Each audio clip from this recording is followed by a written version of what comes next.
العالمين والعاقبة للمتقين والصلاة والسلام على سيد الأنبياء والمرسلين وعلى آله وأصحابه أجمعين أما بعد فأعوذ بالله من الشيطان الرجيم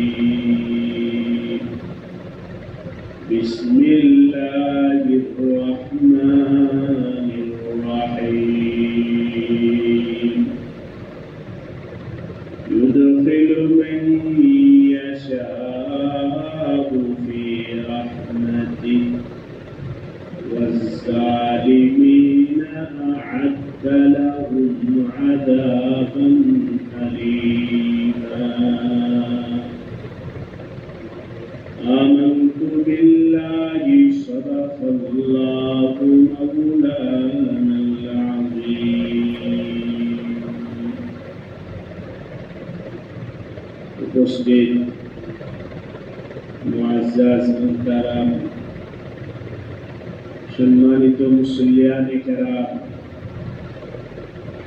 আল্লাহ রাব্বুল আলামিনের দরবারে অসংখ্য শুকরিয়া যে আল্লাহ রাব্বুল আলামিন মেহেরবানি করে দয়া করে আমাদেরকে জুমার নামাজ আদায়ের জন্য মসজিদে আসার তৌফিক দান করেছেন আলহামদুলিল্লাহ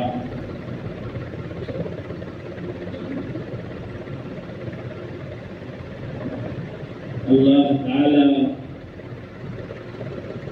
যার প্রতি দয়াশীল হয় আল্লাহ তাআলা যাকে দয়া করে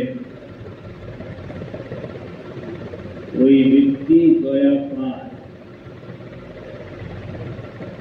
আর আল্লাহ পাক যদি কারো প্রতি দয়া না করে তাহলে ওই ব্যক্তি নিজ ক্ষমতা টাকা পয়সা কোন কিছুর বিনিময় আল্লাহ পাকের রহমতের অধিকারী হতে পারে এই আয়াতটা বারবার পড়া হচ্ছে যাতে করে একটা আয়াতের শিক্ষা আমাদের অন্তরে বসে যায় ইউদখিলু মান ইয়াশাউ তিনি যাকে চান তাকে তিনি প্রবেশ করাবেন ফি রাহমাতিহ তার রহমতের মাঝে আর তিনি যদি না চান কেউ নিজের শক্তি দ্বারা আল্লাহ পাকের রহমতের বলয়ের ভিতরে ঢুকতে পারবে এক হাদিসে আসছে নবী আলাইহিস সালাতু ওয়াস সালাম বলেন আল্লাহ তাআলা দুইজন জাহান্নামীকে জাহান্নাম থেকে উঠায়া আল্লাহ পাক তার দরবারে হাজির যখন জাহান্নাম থেকে তাদেরকে বের করে নিয়ে আসবেন আল্লাহ পাক নিজ দরবারে নিজের সামনে তাদেরকে পেশ করবেন আল্লাহ তাআলা তাদের সাথে কথা বলবেন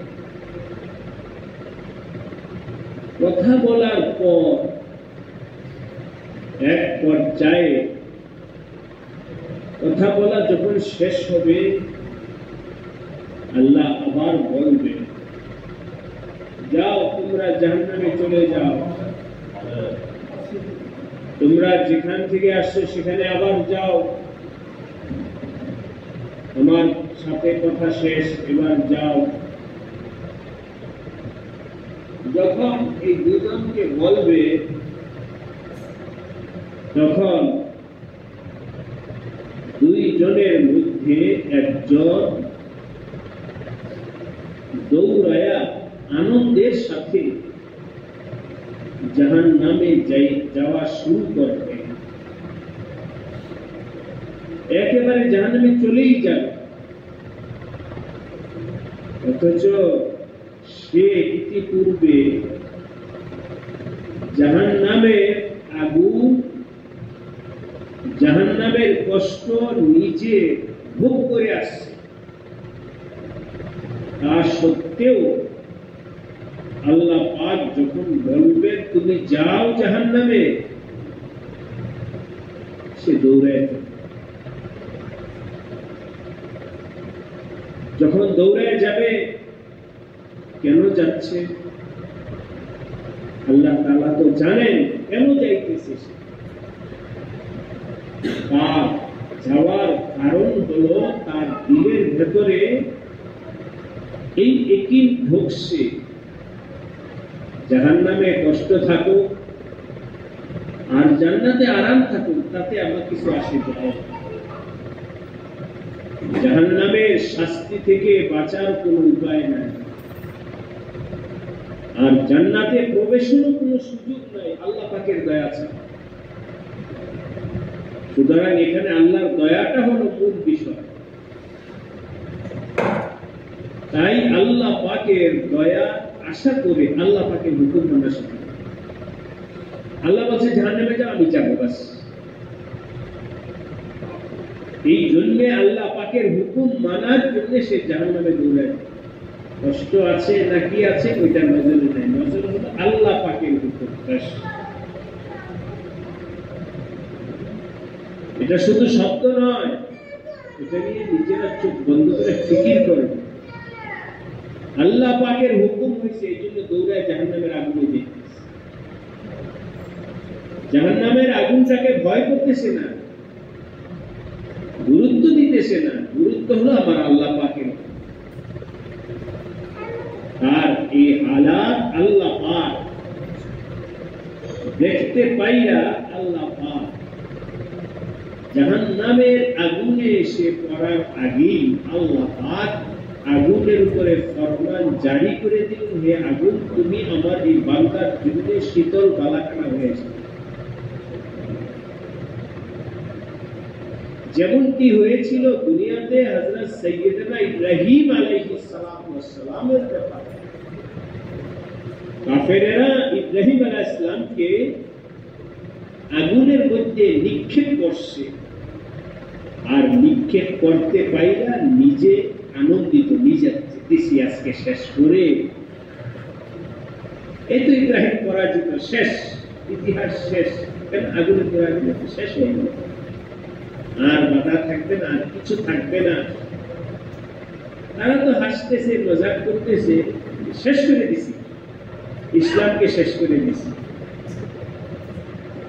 কিন্তু আল্লাহ পাকের ফয়সালা, কেউ কোন হালাতে ইসলামকে শেষ করতে পারবে না।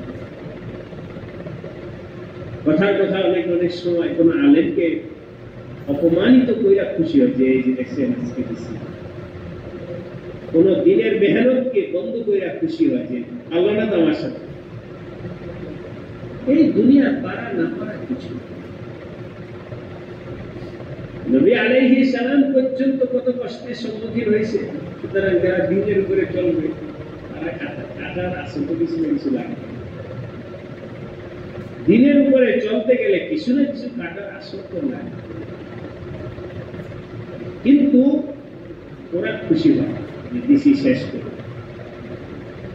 হযরত ইব্রাহিম আলাইহিস সালাম কে আগুনে ফেলে ওরা খুশি হয়েছে যে শেষ।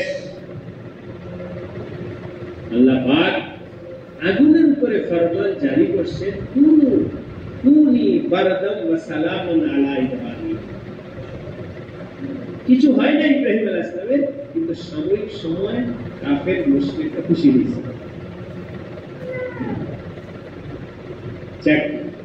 ওদিকে আমি আর পারলাম না।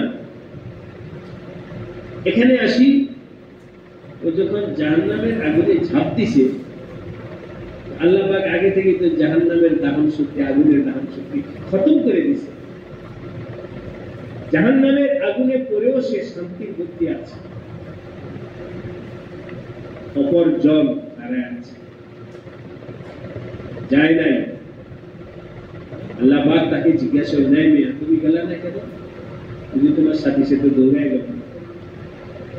আমি বললাম জাহান্নামে যাও, ও তো চলে গেল, তুমি দাঁড়ায় আছো কেন? তুমি যাও নাই কেন? সে বলবে, আল্লাহ আমি যাই নাই, আমি শুনেছি দুনিয়া। আল্লাহ পাক একবার যদি কাউকে জাহান্নাম থেকে বের করেন, ওকে আর আল্লাহ জাহান্নামে দেন না। আপনি যেহেতু আমাকে বের করে আনছেন কথা বলার জন্য, আমি তো আপনার সেই রহমতের আশায় বসে আছি।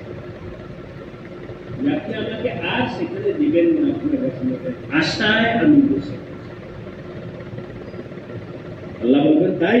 হ্যাঁ, আপনার রহমতের আশা নিয়ে আমি বসে আছি, দেখি আমার প্রতি আল্লাহ পাকের রহমত হয় কি।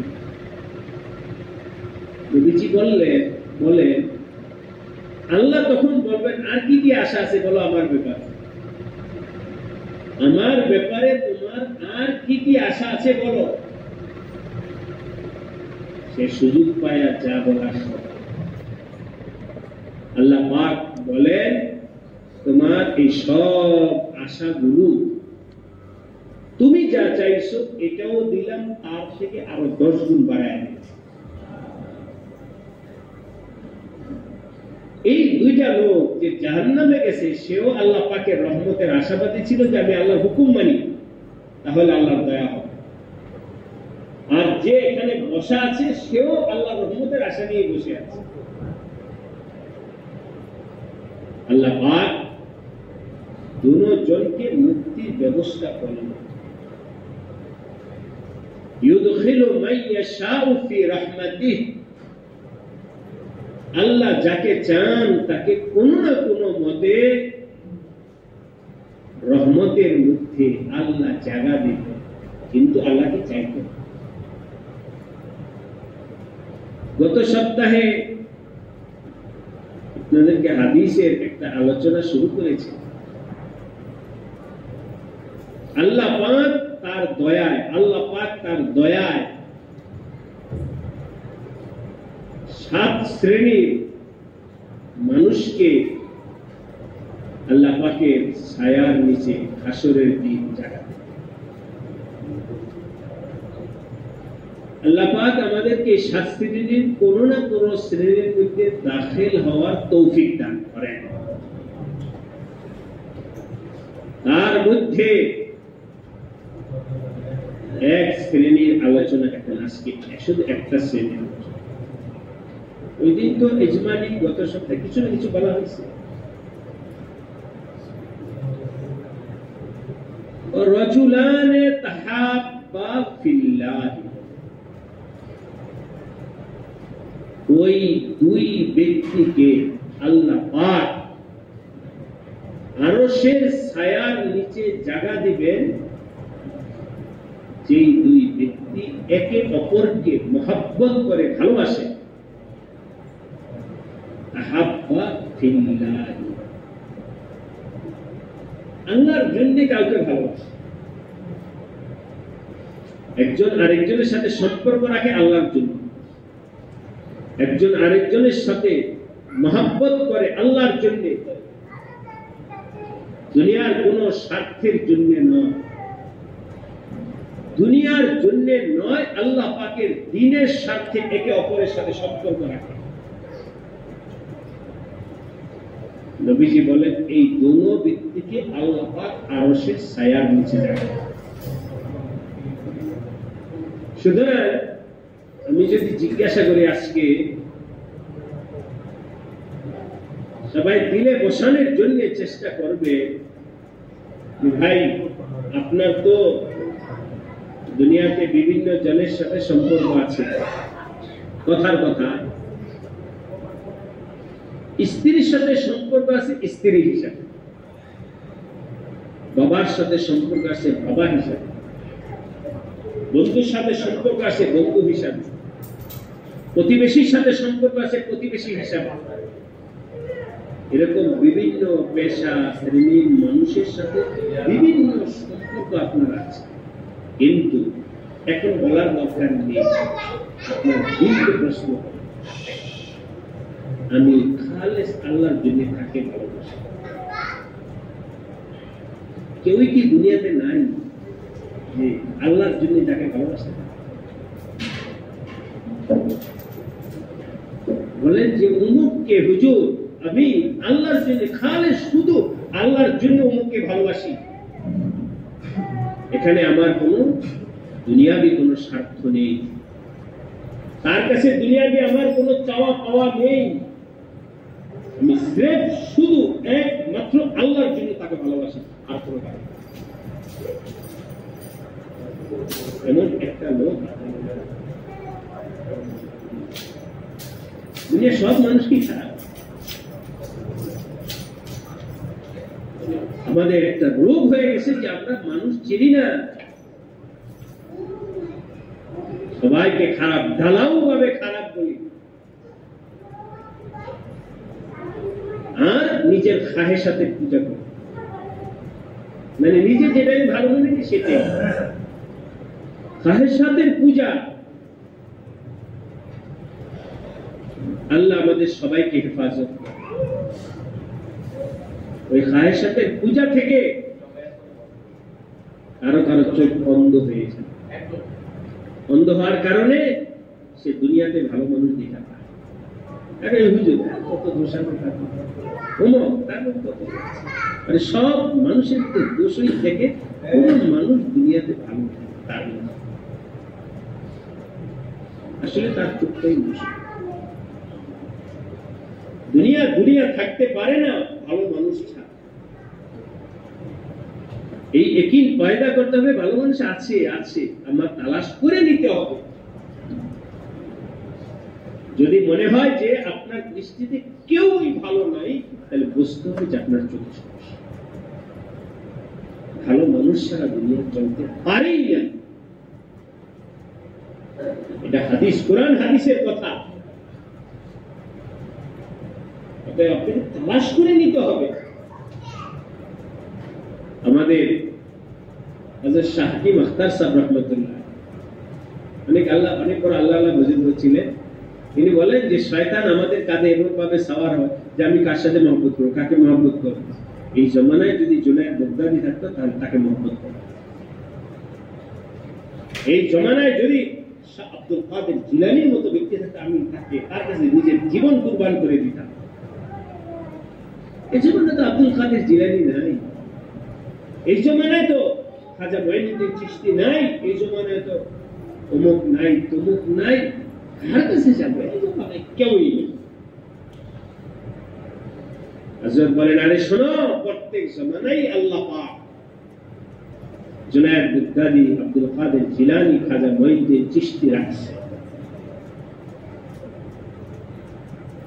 যেই জমানায় হযরত আব্দুল কাদের জিলানী ছিলেন, ওই জমানায় সব লোক আব্দুল কাদের জিলানীর ভক্ত ছিল। কি বলে ওনার বিরোধী কেউ ছিল না। ওই সময় কিন্তু মানুষ আব্দুল কাদের জিলানীকে চিনে নাই, সবাই কেউ চিনছে আবার কেউ বিরোধিতা করছে। খাজা মঈনুদ্দিন চিশতির জমানায় সবাই চিনে নাই, কেউ চিনছে কেউ বিরোধিতা করছে। হযরত এরকম ভাবে জুনায়েদ বাগদাদির জমানায় কেউ চিনছে কেউ বিরোধিতা করছে, কষ্ট দিচ্ছে।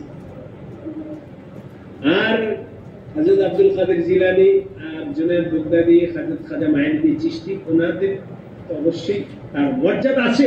আরো উপরে যদি উঠি, খুদ আমাদের নবী আলাইহিস সালামের জমানায় কি সবাই নবীকে চিনছে? যদি নবীকে সবাই চিনতে থাকে তাহলে কষ্ট কেন দিচ্ছে? নবীকে মারার জন্য, নবীকে হত্যা করার জন্য কেন কষ্ট দিচ্ছে? ওরা নবীকে চিনে। শোনো, নবীর জমানায় যেমন সবাই নবীকে চিনে নাই, নবী আলাইহিস সালাম চলে যাওয়ার পরে কথা কপাল থাপড়াইছে, কেন চিনলাম না। আব্দুল কাদের জিলানী চলে যাওয়ার পরে আফসোস করছে, কেন চিনলাম না। ঠিক তোমার জমানায়ও কেউ না কেউ আছে, চলে যাওয়ার পরে হায় চিনলাম না। মন থেকে এটা বের করতে হবে আমাদের যে এই জমানায় কেউ নাই, গলত আছে, তবে আমাকে তালাশ করে নিতে হবে। কাউকে না কাউকে মহাব্বত করো, খালেস একমাত্র আল্লাহর জন্য, কোন স্বার্থ নাই, কোন সির্ফ আল্লাহর জন্য। আল্লাহ আমাদের সবাইকে তৌফিক দান। মুখের কথা নয়, দিলের হালাত বানাও, দিল থেকে মুখকে আমি আল্লাহর জন্য। আরেকটু আগে নবী আলাইহিস সালাম বলে,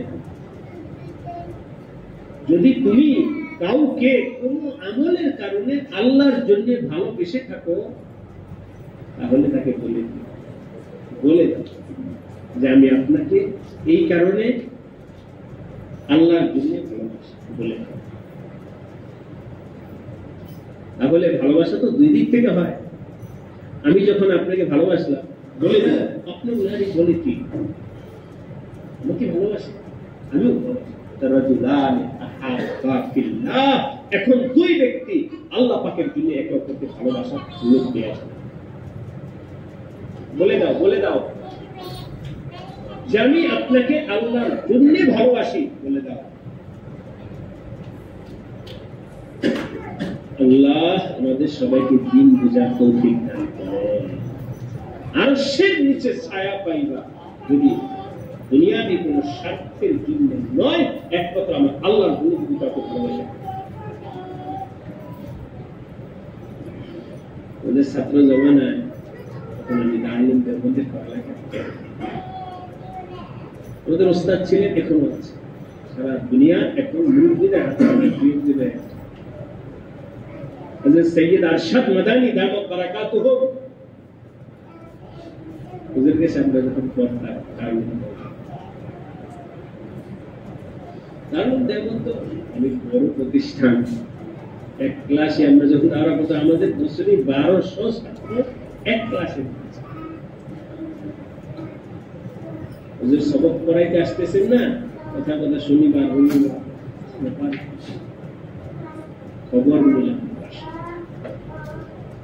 খবর নিয়ে বাসায় গেলাম দেখতে, ইয়া যখন বাসায় বেলে টিকতেছি, টিক দেওয়ার পরে বিশাল চাদর ঘুরা দিয়া বের হয়ে আসছে।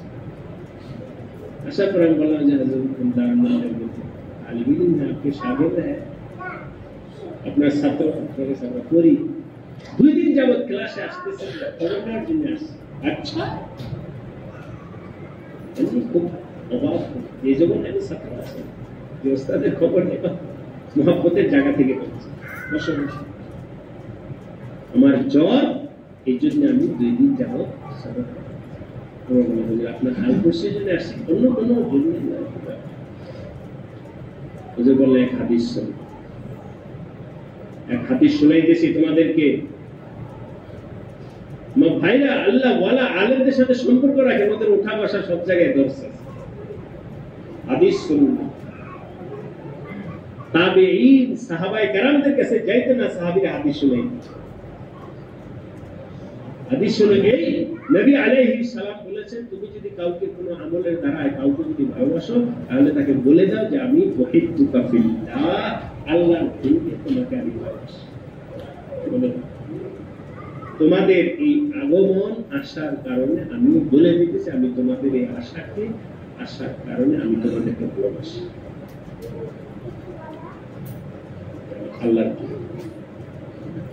আল্লাহর জন্য। আমার ভাইরা, যদি দিল থাকে তাহলে আপনার দিল দিয়ে ফিকির করবেন, আমি কাউকে আল্লাহর জন্য ভালোবাসতে পেরেছি কিনা, এটা যেমন প্রশ্ন। আমি আমার জিন্দেগিতে এমন কোন কাজ করতে পেরেছি যার কারণে কেউ আমাকে আল্লাহর জন্য ভালোবাসে, নিজের যোগ্যতা যাচাই করে। জিন্দেগি শেষ হয়ে যাচ্ছে, আমাকে কেউ ভালোবাসে স্বার্থে, আমাকে কেউ ভালোবাসে টাকার জন্য, আমাকে কেউ ভালোবাসে দুনিয়ার স্বার্থের জন্য, আমাকে কেউ ভালোবাসে আমাকে আমার ভয়ে। নিজের নফসকে প্রশ্ন করেন, জীবনে কোন কাজ করেছি যে কাজের কারণে আমাকে কেউ আল্লাহর জন্য ভালোবাসতে পারে। আমি কাউকে ভালোবাসি কিনা, কেউ আমাকে ভালোবাসে কিনা। কি হলো জীবন? এই ভালোবাসা যেটা আল্লাহর জন্য হবে, এই কারণে আল্লাহ আরশের ছায়ার নিচে জায়গায়। আর দুনিয়াবি যত তাল্লুক সম্পর্ক আছে এসব খতম হয়ে যায়। অফিসারের সাথে আপনার সম্পর্ক হয়েছে, রিটায়ার হয়েছে, শেষ। আপনার হয়েছে কিনা, আপনি হয়েছে খতম। আরো যত ধরনের সম্পর্ক আছে, যে কোনো মুহূর্তে সম্পর্কটা খতম হয়ে যেতে পারে, কিন্তু আমার আল্লাহর জন্য যে ভালোবাসা, এটা খতম হবে না, এই সম্পর্ক থাকবে। এই সম্পর্কের কারণে আল্লাহ পাক আপনাকে জান্নাতে কিয়ামতের দিন আরশের ছায়ার নিচে জায়গা করে। এবার বুঝেন মহব্বত এবং ঈমানী সম্পর্কের দাম কত।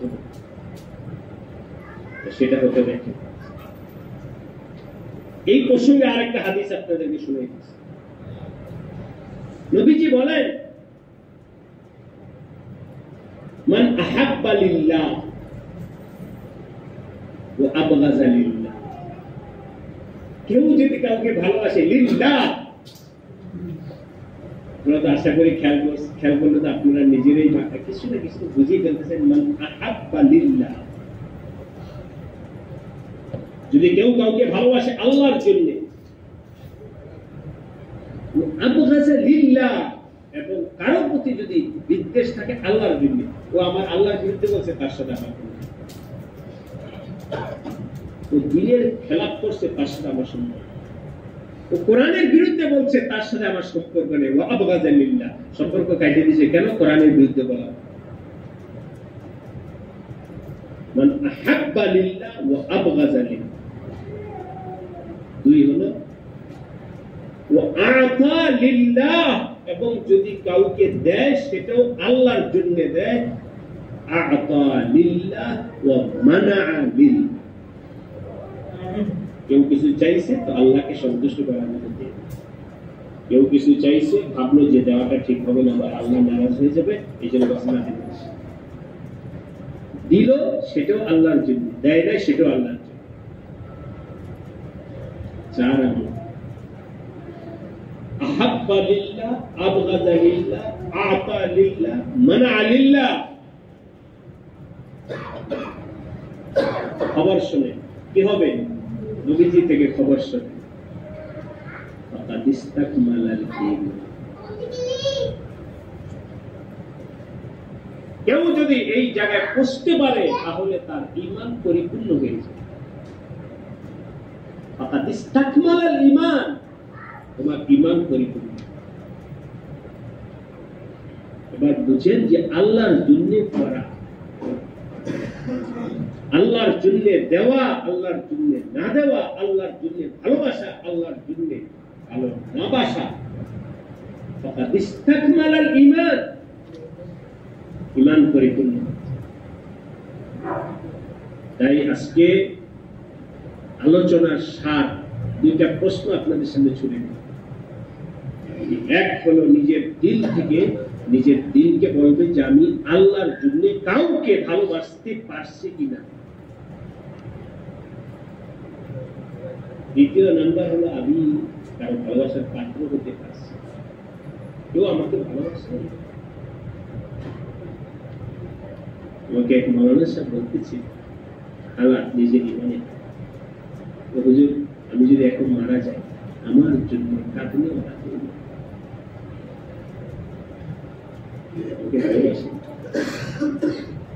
চিন্তা করি জানি যখন মারা যায় কি হবে আমার জন্য। আপনাদের কাছে খবর আসবে, আপনারা বলবেন, কেউ বলবেন যে ভালো ছিল বা খারাপ ছিল, এই তো দুই মুখের দুইটা কথা শেষ। আত্মীয় স্বজন আনবে, বাবা আসবে, কান্নাকাটা করবে, খতম, শেষ। গতকাল আসতেছিলাম তো কবর থেকে, কবর দিয়ে আসতেছি, খাটিয়া কান্দে বেরো, তখন আমি বললাম এই যে রেখে আস। কার কাছে রেখে আস? আত্মীয়কে, কারো বাবা, কারো অমুক, কারো তমুক কান্দে করে নিয়ে গেছে, রেখে আস। কার কাছে রেখে আস? শেষ, সব শেষ। পেটে হাতি তো পেটে কষ্ট। আল্লাহ পাকের মহব্বতের পাত্র আল্লাহ আমাদেরকে হওয়ার তৌফিক দান করে। যা বললাম এটা নিয়ে ভাববে, একটা সপ্তাহ সিদ্ধান্ত নিবে, নিজের দিলকে তৈরি, তখন আরশের ছায়ার নিচে জাগার ব্যবস্থা। নবীজি এগুলো শুধু সংবাদপত্র পাঠ করার জন্য বলেন না, নবীজির হাদিসের উপরে সংবাদ বলে দিন, এটা নয়, এটার উপরে ব্যক্তিগত জীবন গঠন। শেষ কথা হলো দোয়া করেন সারা দুনিয়ার জন্য। সারা দুনিয়াতে আজকে মুসলমান দেশে, বিশেষ করে গাজা ফিলিস্তিন, এর জন্য সবসময় আমরা দোয়া করে আসছি, আরো করে সারা দুনিয়ার মুসলমানের জন্য দোয়া করে। মুসলমানকে আল্লাহ পাক ঈমান আমলের উপরে টিকে থাকা তৌফিক দান করে। সারা বিশ্বব্যাপী ষড়যন্ত্র অনেক গভীর থেকে গভীরে চলছে, ইহুদি খ্রিস্টান। ইতিমধ্যে আপনারা সংবাদ মাধ্যমে শুনছেন আফগানিস্তান নিয়ে চলছে আবার বিভিন্ন ষড়যন্ত্র। ফিলিস্তিন গাজা তো খতমে, মাটির সাথে মিশে গেছে, আর সবকিছুর ভিতরে অশোভনীয় একটা সংকেত আসছে। এই জন্য মুসলমান আল্লাহ সাহায্যের মুখী যেন হয়, আল্লাহ মুখী যেন হয়, এর জন্য খুব দোয়া করতে থাকে। আল্লাহ পাকের খাস রহমত এবং দোয়া ছাড়া বর্তমান এত কঠিন হালাত মুসলমানের সামনে আসতেছে, হয়েছে থাকে বহুত বহুত বহুত মুশকিল। মুসলমানের হাতে হত্যা হবে, মুসলমানের হাতে নির্যাতিত হবে, ধ্বংস হবে, এরকম খুব কৌশল তাদের ভিতরে চলছে, আগেও ছিল, এখন চলছে। এর জন্য আমরা আল্লাহ পাকের কাছে দোয়া চাই, আল্লাহ পাক আমাদের সবাইকে কবুল করে। যারা সুন্নত কর্মী তারা 4 টাকা সুন্নত